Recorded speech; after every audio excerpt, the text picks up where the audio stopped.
ہمارے پیارے نبی صلی اللہ تعالیٰ علیہ وسلم نے 15 شعبان کے لیے یہ ارشاد فرمایا ہے کہ جب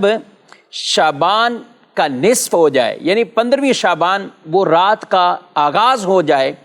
تو فرمایا فَقُومُوا لَيْلَهَا وَصُومُوا نَهَارَهَا، فرمایا اس کی رات میں تم قیام کرو اور اس کے دن میں تم روزہ رکھو،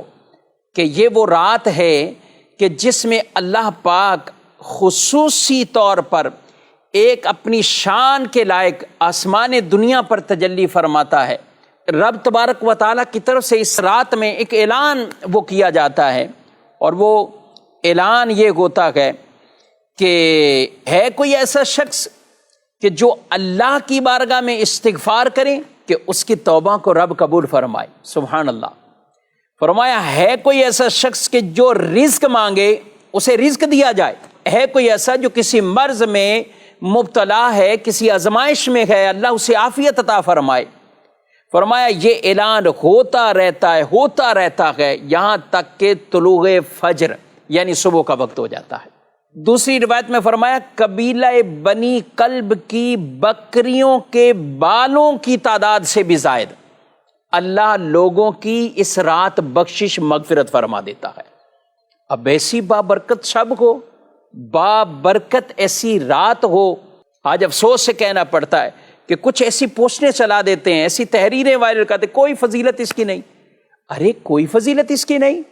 یہ حدیث پاک میں واضح طور پر یہ فرمایا جا رہا ہے، رب تبارک و تعالیٰ کی طرف سے اعلان ہوتے گئے، رزق مانگنے والوں کو رزق دیا جاتا ہے، عافیت دی جاتی ہے، وہاں پہ توبہ قبولیت کی بشارتیں آ رہی ہیں۔ تو اس قدر برکتوں اور رحمتوں والی شب ہے، لوگوں کے رجحان عبادت کی طرف ہوتے ہیں، مسجد کی طرف ہوتے ہیں، آتے ہیں لوگ مسجدوں میں، ایک رونقیں اس طور پر قیام کرنے والے، عبادت کرنے والے، ذکر و اذکار کرنے والے، دین کی باتیں سیکھنے والے، سکھانے والے، یعنی گویا کہ کہیں کہ مسجد کے اندر ایک آبادی کا سلسلہ ہوتا ہے، مسجدیں آباد ہو رہی ہوتی ہیں، لیکن اس کے باوجود کوئی ایسی تحریریں چلا دیتے ہیں، اس کی کوئی حقیقت نہیں ہے۔ اس رات میں عام بھولے بھالے مسلمان بیچارے ان کو پڑھ کر ان کی شاید کیا کیفیت ہوتی ہوں گی، اور میں کہتا ہوں کوئی اپنی کیفیت ایسی نہ بنائے جب آپ علماء کے پیچھے ہیں، علماء آپ کو رہنمائی کر رہے ہیں، اور یہی سلف صالحین کا یہ انداز اور طریقے اور یہ روایت کن کے لیے بیان کی گئی، جس میں بطور خاص رسول اللہ صلی اللہ علیہ وآلہ وسلم نے فَقُومُوا لَيْلَهَا یہ ارشاد فرمایا قیام کرو اس رات میں تم قیام کرو۔ تو جو آ رہے ہیں، جو پڑھ رہے ہیں نماز، اہتمام کر رہے ہیں، تو وہ نفلی عبادات کی طرف ہی آ رہے ہیں۔ اب وہ سوچے کہ جو لوگوں کو عبادت سے روک رہا ہے وہ کیا مناع للخیر، قرآن پاک کے اندر جو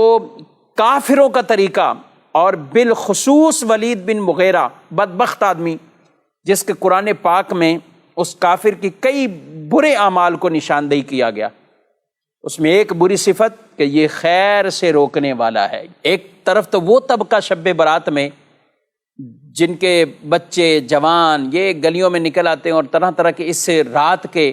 تقدس کو پامال کر رہے ہوتے ہیں، وہ چاہے آتش بازی کے ذریعے کسی اور وجہ سے،